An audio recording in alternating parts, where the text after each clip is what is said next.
L'aventure se poursuit pour les Léopards de la RDC dans cette 34e édition de la Coupe d'Afrique des Nations. Les Congolais joueront contre les éléphants de la Côte d'Ivoire le mercredi. En tout cas, c'est le remake du dernier carré de 2015. On revient dans l'histoire.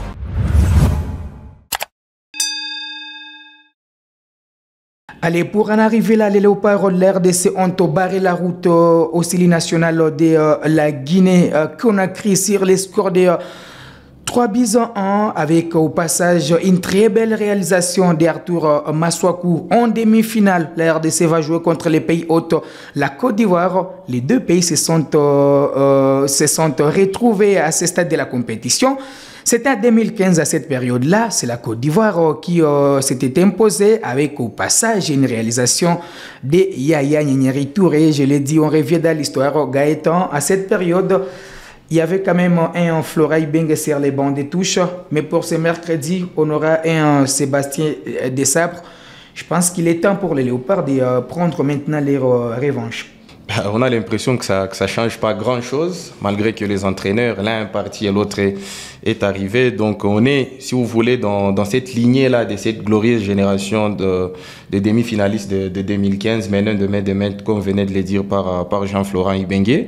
Le concours des circonstances est que cette année-là, la RDC avait gagné son premier match dans la phase à élimination directe, c'est-à-dire qu'il y avait déjà 3 matchs nuls pour passer les groupes. C'est le même scénario de cette année. Donc il y a énormément de similitudes, notamment dans la discipline, dans la cohérence, dans le jeu aussi produit par les Léopards.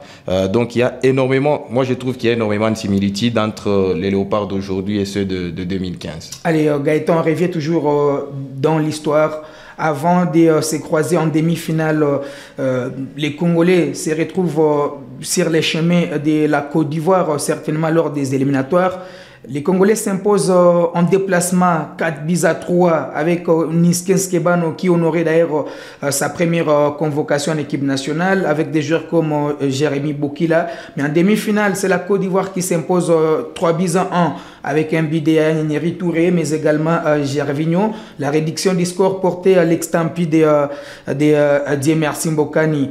Aujourd'hui, toutes les équipes ont carrément changé, puisque dans la génération d'aujourd'hui, il n'y a que Chancel Mbemba, et pour la Côte d'Ivoire, il y a peut-être Serge Aurier qui était dans cette équipe.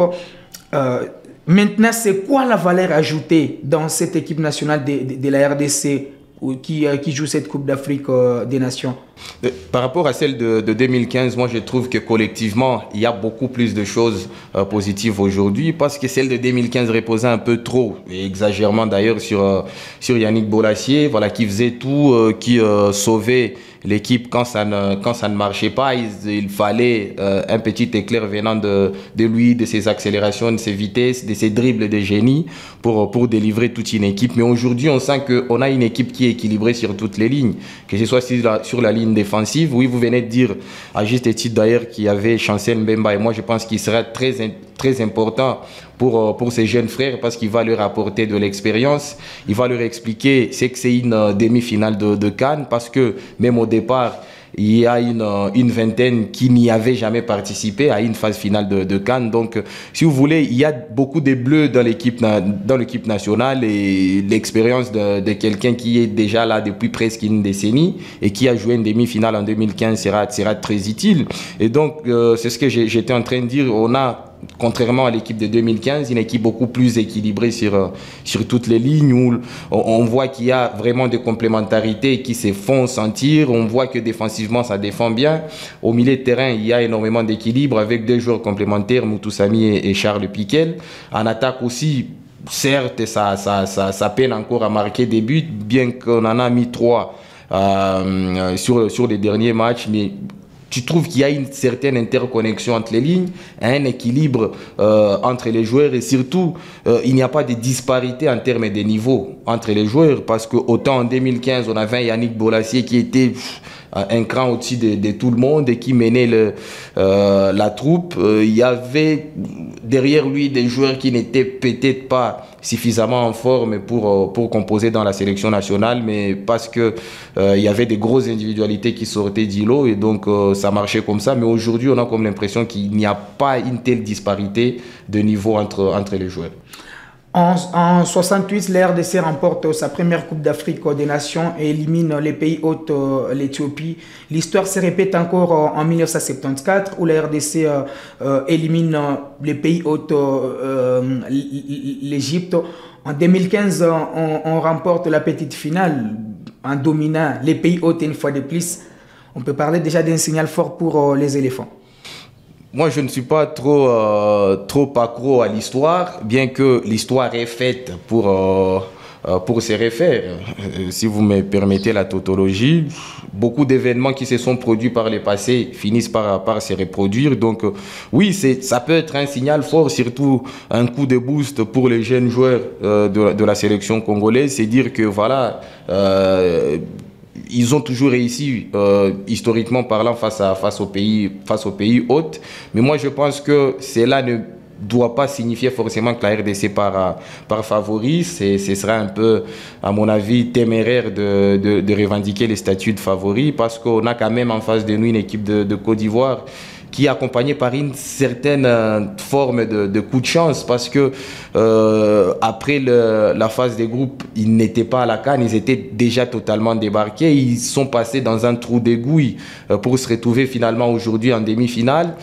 Ils me rappellent au fait le Real Madrid, le dernier Real Madrid qui a remporté la Ligue des Champions où on les sentait qu'ils n'y étaient pas et au finish ils arrivaient à piquer leurs adversaires pour finalement gagner. Donc attention à des équipes pareilles qui sont mortes mais qui parviennent à se ressusciter. Donc la Côte d'Ivoire est accompagnée par une forme de coup de chance qui peut s'avérer être disons décisif pour la suite de la compétition.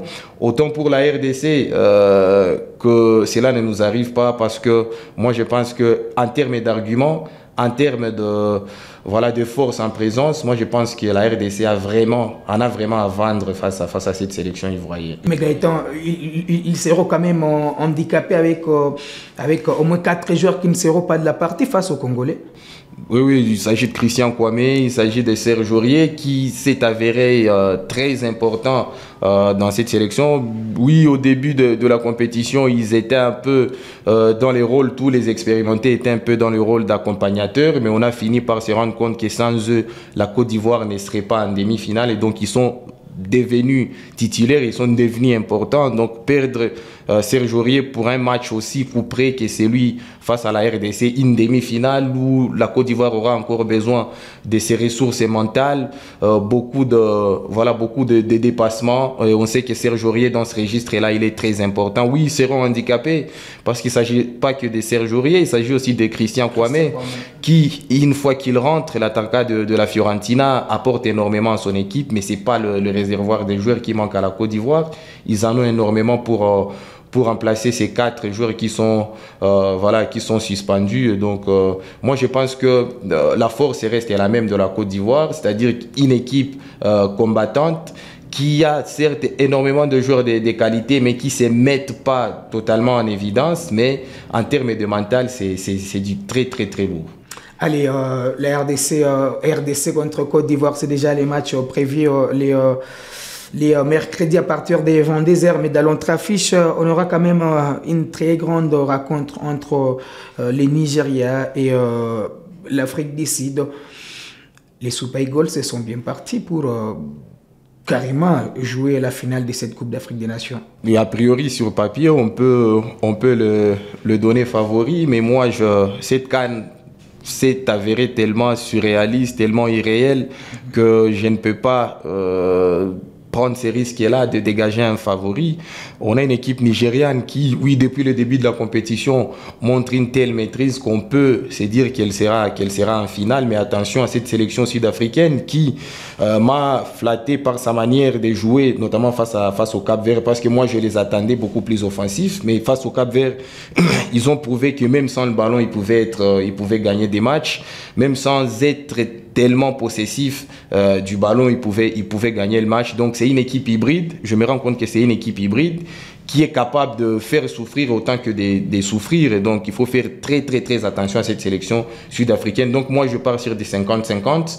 Même si en termes de niveau et d'expérience, le Nigeria part favori. Le Nigeria a été finaliste de la CAN 2012, il y a un peu plus d'une décennie. Donc, le refaire, ce serait quelque chose d'assez exceptionnel pour surtout cette génération, Victor Osimhen et les autres. Eux qui remportent cette compétition en 2013, ils ont quand même des arguments pour titiller cette équipe de l'Afrique du Sud. Mais quand même, un petit mot pour citer un portier de l'Afrique du Sud qui fait un très beau match. Je pense qu'il y a du spectacle dans cette compétition et il y a de quoi suivre cette CAN. Depuis le début, on redoutait le fait que la CAN allait être... on se disait qu'avec une CAN à 24, ça n'allait pas du tout se faire parce qu'il y a 3 éditions.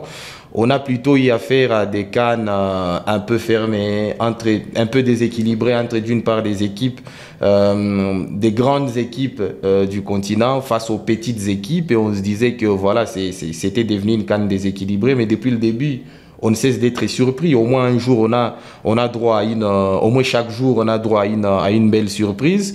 Et donc, jusqu'au bout de la compétition, qui pouvait s'imaginer que ce serait ça le dernier carré? Encore plus quand on savait que la Côte d'Ivoire était déjà éliminée, quand on savait que la RDC était dans un groupe où il y avait le Maroc, quand on sait que la RDC avait fait face à l'Égypte en 8e de finale.